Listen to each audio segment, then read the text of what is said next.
Hi, Paul Wilkinson here. This is a video talking about the Mystic chord, or the Prometheus chord. This chord is a chord really associated with the composer Scriabin, particularly in his later works, sort of the last 15 years of his life. It would be wrong of us to say that in his music it's laid out just as in a chordal fashion.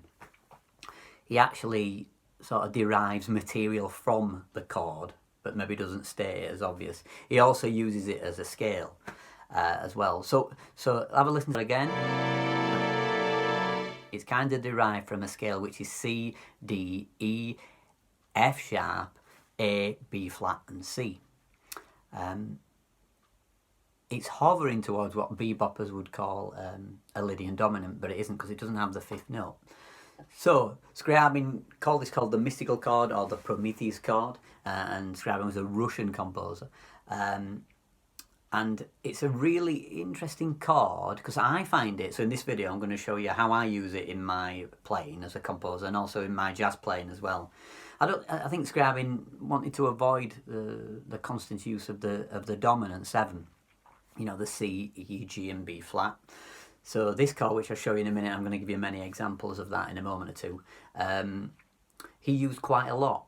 So it's interesting, as I say, his great work, which he wrote in 1910, called Prometheus, or the Poem of Fire, is an amazing piece, full of chromatic contradiction, so different from his early works, which were very much Chopin-esque in style. Yes, so in a lot of his work you'll find that, you know, that being diatonic, that's completely banished in his sort of later works. And this did interest a lot of composers. So the mystic chord is influenced by Scriabin's interest in the occult, theosophy, we might call it esoteric interest, I suppose. I don't want to say religions, but in esotericism. You know, knowledge derived, maybe not just from the senses. I think something to research. It's an interest of mine, but we'll not do that in this video. Let's talk about it musically. So that's something you could research yourself. That sort of a keyboard of light. Let's leave it at that. That's a nice phrase, isn't it? A keyboard of light. So just quoting a little bit of Scriabin, he said, was designed to afford instant apprehension of that is, to reveal what was in essence beyond the mind of man to conceptualize. So the hidden otherness. So I'm going to show you now how I use this chord and its construction, because here it is again. And I'll show you how I use it as kind of a different dominant chord. So we'll talk about that. It's also worth noting that the great British composer Cyril Scott also used to derived a lot of his material from this chord as well, so I'll talk a little bit about that. And then later on, Duke Ellington and many other composers have used this chord. It is a stunning, beautiful voiced chord that you can explore. So let's have a look at what the chord is now. Okay, so here's the mystic chord. C, I'm doing it in C major, F sharp, if there is such a thing, B flat, E, A, and D. Let's play the chord. So if we think of its construction, it's the root, augmented fourth, diminished fifth. It's got a flat 7, a third, a 6 or a 13th, and the 9th. So jazz musicians would say it's sort of a 13 sharp 11 with a 9 in there, wouldn't there? But it's just the way it's voiced there.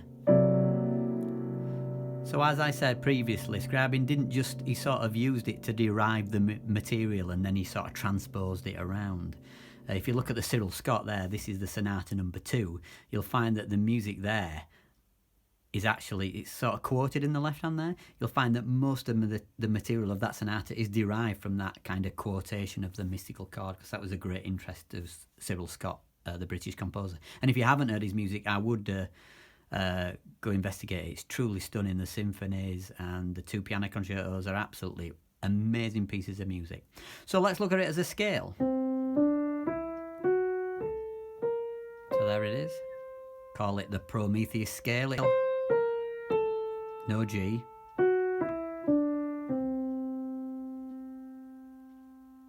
So you will then find that you know, we can see it in the presence of jazz. So if we look at a little part from Duke Ellington's Reflections in D, we have this kind of dominant of a dominant because we're in D major. So we've got this chord here, which jazz musicians might call upper structure 2, an F sharp triad over an E dominant 7 shape in there. Look. But there we have the presence of the same notes, just voiced in a different way. Just before we finish, let me show you how we use it. Here's a D minor, a C7, B flat major 7. So listen to that again. D minor, our voice is slightly different again. C7, B flat major 7. I put the 9 in as well. Okay, second chord I'll use will be the mystic chord. Here we go.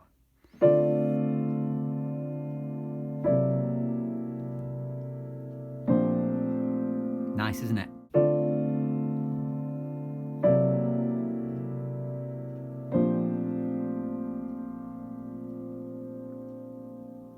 Thanks for watching. Hope that has been of interest. Please subscribe for more videos like this. Bye for now.